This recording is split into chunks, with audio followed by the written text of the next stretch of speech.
ingatkan, kalau oknum anggota yang tidak mengerti, yang tidak tahu apa yang terjadi, jangan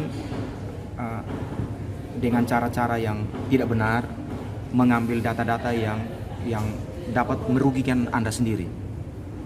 Jangan mengikuti perintah-perintah yang dapat merugikan Anda sendiri, karena saya akan menyampaikan fakta. Gitu.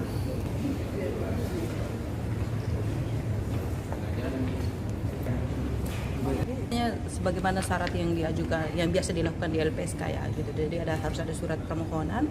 Yang pasti kami memiliki legal standing karena Bang Rudi sudah memberikan kuasa kepada kami, dan juga ada dokumen-dokumen yang lain terkait misalnya dengan putusan yang sudah dikeluarkan oleh tim kode etik Polda NTT gitu, dan juga beberapa surat-surat dan dokumen-dokumen yang menjadi keterkaitan dalam kasusnya Kakak Rudi gitu.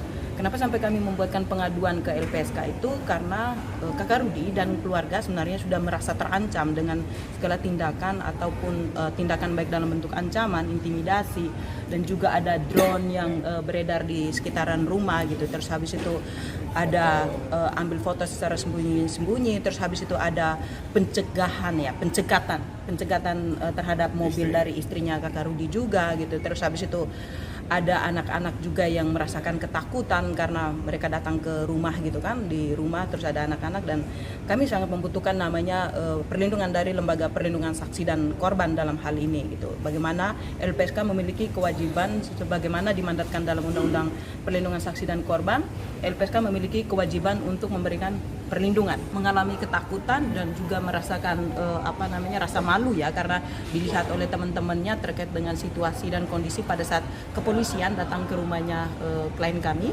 dan akhirnya anak-anak menjadi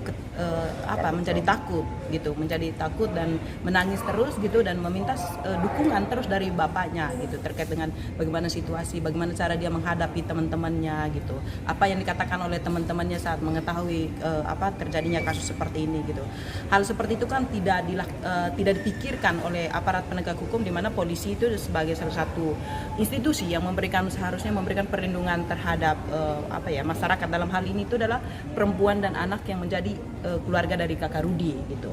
Makanya pada siang hari ini kami meminta kepada LPSK, di mana kami melihat kasusnya Kakak Rudi itu adalah sebagai korban dari sebuah peristiwa pidana gitu.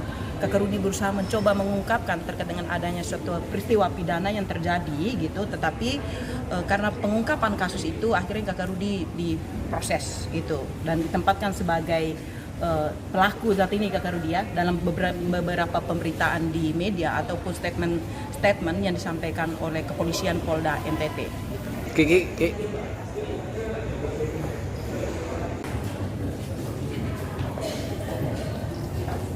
Saya mohon izin Pak Kapolri, Bapak Kadif Propam, Bapak Kapolda NTT. Saya hanya minta begini, kalau saya salah, saya pasti mohon maaf kepada oknum-oknum termasuk Bapak Kapolda. Tapi kalau saya benar dan ruang mencari kebenaran itu tidak didapatkan dari institusi dalam hal ini Polda NTT, saya pasti mencari keluar. Karena apa? Karena saya sudah mencoba sebagai anak, sebagai anggota, saya sudah WA Pak Kapolda, saya sudah WA Pak Wakapolda, saya sudah WA Kabid Propam, saya menjelaskan fakta-fakta lapangan, tetapi itu tidak digubris, kemudian saya ini beberapa kali dituduh dalam hal-hal yang benar-benar saya tidak lakukan. Bahkan saya ini dipanggil dan ditegur salah satu PJU bahwa saya otak dibalik demonstrasi catar akpol yang di dalamnya ada anak Pak Kapolda. Itu menurut saya, dugaan saya, mungkin pimpinan itu marah karena isu itu. Padahal ini kan hal yang tidak benar. Maka saya hanya berharap sebagai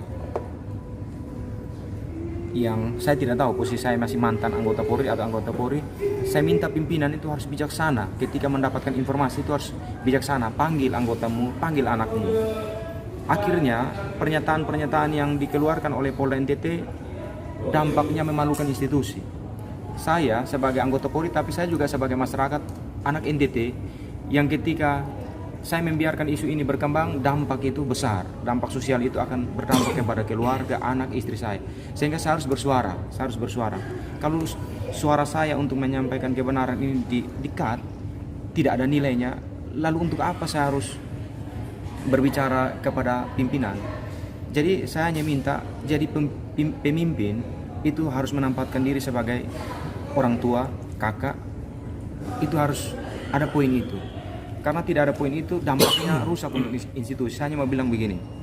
Hari ini saya dipecat, Kabid Propam dipecat, Kabid Humas dipecat, Kapolda pun dipecat. Institusi ini agak tegak lurus. Tetapi dampak memalukan institusi itu karena kita saling berdebat di publik, dampaknya besar untuk institusi dan termasuk untuk kepercayaan rakyat kepada institusi. Kalau kita bicara tentang mencintai institusi, itu dari perbuatan nyatanya, bukan daripada yang hanya diumbar-umbar. Perbuatan nyata itu yang harus kita tunjukkan. Pak Dirkrimsus, kita bukan orang yang sempurna. Pasti kita punya salah dan punya kekurangan.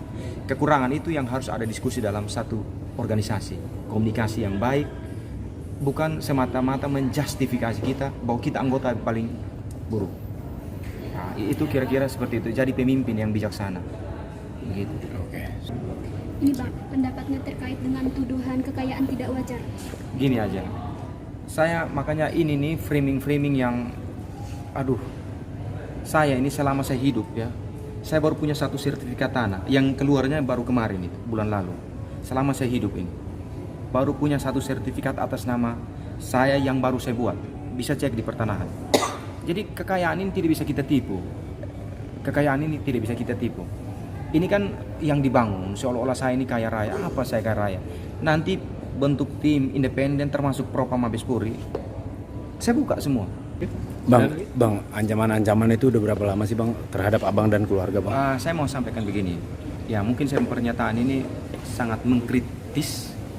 Bahkan sampai tadi pagi ada oknum-oknum yang mendatangi orang-orang yang harus memaksa orang itu pernah memberikan saya duit.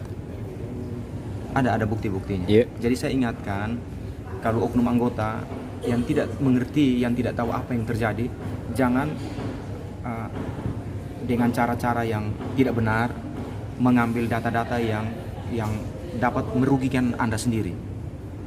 Jangan mengikuti perintah-perintah yang dapat merugikan Anda sendiri karena saya akan menyampaikan fakta. Gitu.